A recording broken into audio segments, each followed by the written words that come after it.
Now that we're in quarantine and with the limited space in our compound, will you do the One Punch Man Challenge, the 10-kilometer run? Will you? Let's do it!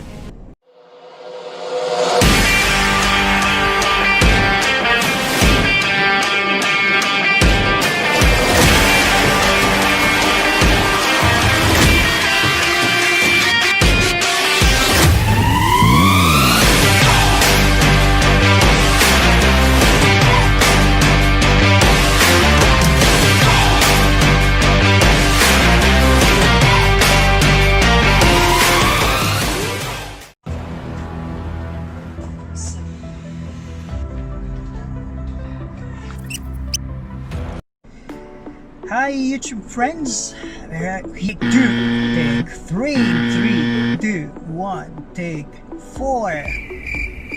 Hi YouTube friends, we are here again and it is still ECQ here in Cebu City, so we cannot take our gears out and have some photo shoot outside, so we diverted into something which is still very useful, and we're trying on some fitness stuff. So one of my friends asked me to do the one punch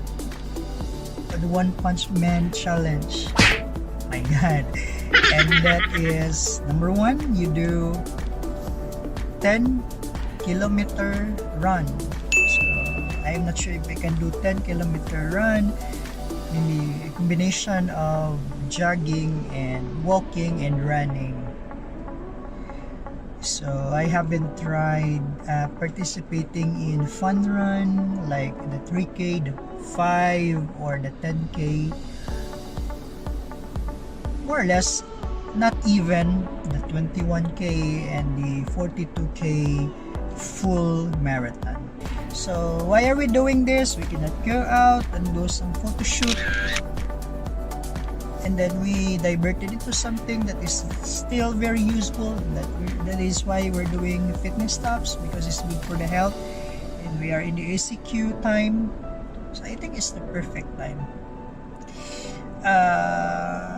It's not against Netflix or movies, and but what I'm trying to say is that we can watch Netflix all day and of course watch someone else's story, but we can also work hard, or maybe in our case work out harder and create our own stuff.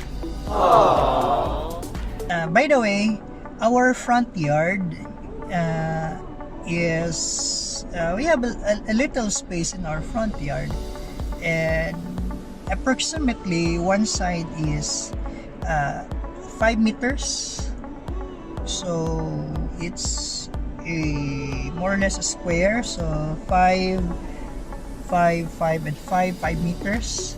The perimeter of that small area in our house is 20 meters. Now our challenge is to get the 10-kilometer run.